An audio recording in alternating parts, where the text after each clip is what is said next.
ఒకప్పుడు మనం గుడికి వెళ్ళినప్పుడు మాత్రమే దేవుని పేరు తలుచుకునేటోళ్ళం. గుడికి ఎట్లా వెళ్తాం మనం? గుడికి వెళ్ళినప్పుడు మంచిగా పొద్దున్నే లేచి మంచిగా శుభ్రంగా స్నానం చేసి మనస్సుని దేహాన్ని ప్రశాంతంగా ఉంచుకొని చాలా పవిత్రమైన ఆలోచనలతో గుడికి వెళ్తాం. అంత పవిత్రంగా ఉంటాం కాబట్టే అప్పుడు దేవుని పేరు తలుచుకునేటోళ్ళం. ఒకటి, మాలలు వేసినప్పుడు, మామూలుగా ఉన్న రోజులకి మాలలు వేసిన రోజులకి తేడా ఏంటంటే, మామూలుగా ఉన్నప్పుడు మనం తప్పు చేసే అవకాశం ఉంటుంది, తప్పులు మాట్లాడే అవకాశం ఉంటుంది, తప్పు ఆలోచించే అవకాశం ఉంటుంది.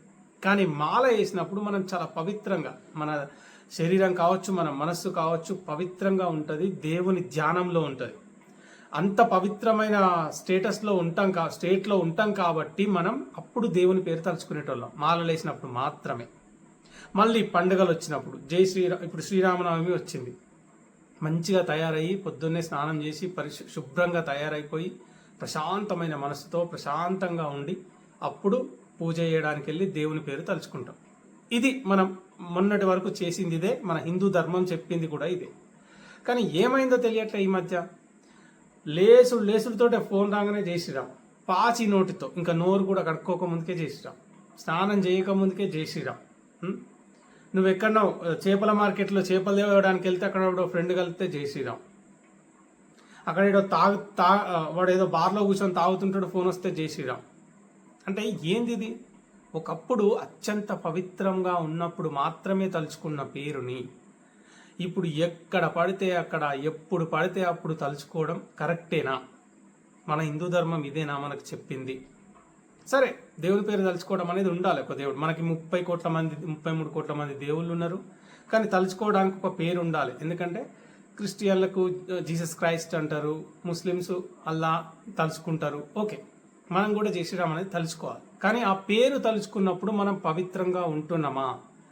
మన ఆలోచనలు, మన మనస్సు, మన హృదయం, మనం నిజంగా పవిత్రంగా ఉన్నామా? ఎందుకంటే గుడికి వెళ్ళినప్పుడు ఎంత పవిత్రంగా ఉంటామో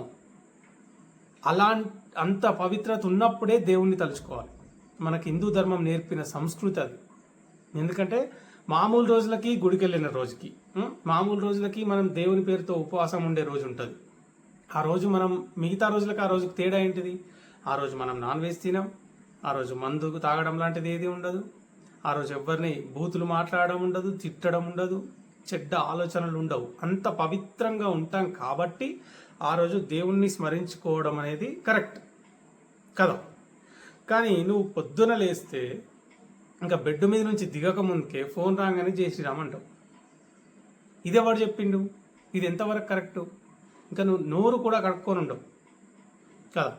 ఆడ చికెన్ షాప్లో వాడు చికెన్ కొడుతూనే ఉంటాడు, నువ్వు జయశ్రీరామ్ అంటావు. మామూలుగా ఉన్నప్పుడు నువ్వు నాన్ వెజ్ కూడా ముట్టుకోవు కదా. గుడికి వెళ్ళినప్పుడు కానీ దేవుని పేరు తలుచుకుంటాం, గుడికి వెళ్ళినప్పుడు ధ్యానం చేస్తాం. మాలలో ఉన్నప్పుడు, మాలలో ఉండడానికి మాలలో లేకపోవడానికి తేడా ఏంటిదంటే, మాలలో ఉన్నప్పుడు మనం పవిత్రంగా ఉంటాం కాబట్టి దేవుణ్ణే స్మరించుకుంటూ ఉంటాం. నువ్వు మాలలో సరే మాల వేయలే, నువ్వు వాడు చికెన్ షాప్ దగ్గర వాడు చికెన్ కొడుతుంటే నువ్వు జయశ్రీరామ్ అనబడితివి, అక్కడ మాలేసిన స్వామి పవిత్రంగా గుడికి పోతుంటే ఆయన కూడా జయశ్రీరామ్ అనబట్టే. నీకు ఆయనకు తేడా ఏమున్నది? ఆయన పొద్దున్నే లేచి స్నానం చేసి పవిత్రంగా తయారయ్యి పూజ చేసుకొని వెళ్తున్నాడు.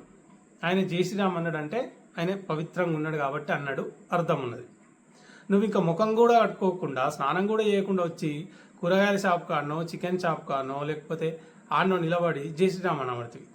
ఇప్పుడు ఆ స్వామి జయశ్రీరామ్ అన్నాడు, నువ్వు జయశ్రీరామ్ అన్నావు. ఇక్కడ ఎవరు పవిత్రంగా అంటున్నట్టు? అంటే మన హిందూ ధర్మం ఏం చెప్పిందంటే, మనస్సు శరీరం పవిత్రంగా ఉన్నప్పుడు దేవుణ్ణి స్మరించుకోవాలి. అందుకే గుడికి వెళ్ళంగానే మన మైండ్ సెట్ మారిపోతుంది. చూడండి, గుడికి వెళ్ళంగానే చాలా పవిత్రంగా ఉంటాం మనం, అక్కడ దేవుణ్ణి తలుచుకుంటాం. కానీ ఈ కల్చర్ తెచ్చింది ఎవరు? దీన్ని మన మీద రుద్దుతున్నది ఎవరు?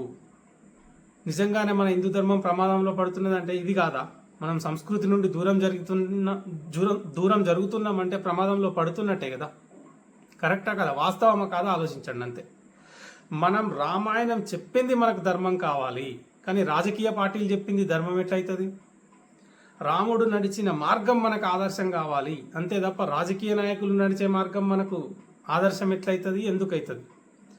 ధర్మ రక్షణ అంటే ఏంటిది? ధర్మంగా బతకడం అంతే తప్ప ఎవడు పడితే ఎల్లిగాడు పడితే మల్లిగాడు పడితే అఘోరిగాడు వచ్చి ఇంకెవడో తలకు మాసినోడు వచ్చి బ్యాంకాక్లో అమ్మాయిలతో బ్రోకర్ పనులు చేసేటోడు వచ్చి నేను హిందూ ధర్మాన్ని రక్షిస్తా సనాతన ధర్మాన్ని రక్షిస్తా అంటే ఎందుకు నమ్ముతున్నాం? నాకు అర్థం కాదు. నిజమైన భక్తులం ఎవరం? మనమాక వాళ్ళ? నిజంగా హిందూ ధర్మం అంటే ఏంటిది? ఎవరిని తిట్టకపోవడం, ఇష్టం వచ్చినట్టు బూతులు తిడతామా? మాలలో ఉన్నప్పుడు ఎవరన్నా తిడతామా? గుడికి వెళ్ళినప్పుడు తిడతామా? పవిత్రంగా ఉంటాం. ఆ పవిత్రత నుండి మనల్ని ఎవరు దూరం చేస్తున్నారు, మనం ఎందుకు దూరం అయిపోతున్నాం అనేది ఒక్కసారి ఆలోచన చేయండి. ఎందుకంటే మన హిందూ ధర్మాన్ని మనమే రక్షించుకోవాలి. మనం ధర్మంగా బతికితేనే ధర్మం బతుకుతుంది. అంతే తప్ప ఎవడో వచ్చి రక్షిస్తే బతికేది కాదు. ధర్మాన్ని రక్షించినోడు దేవుడు మాత్రమే, రామునికి మాత్రమే అర్హత ఉంటుంది. సాటి మనిషి వచ్చి నేను ధర్మాన్ని రక్షిస్తా అంటే నువ్వు దేవునివి కాదురా. నువ్వు ధర్మాన్ని చెప్పే అర్హత, ధర్మాన్ని రక్షించే అర్హత ఆ భగవంతునికి మాత్రమే ఉంటుంది తప్ప మనిషికి ఉండదు. మనిషి అనేటోడు దేవుడు చెప్పిన ధర్మం ఏదైతే ఉంటుందో ఆ ధర్మాన్ని ఆచరించి బతకాలి.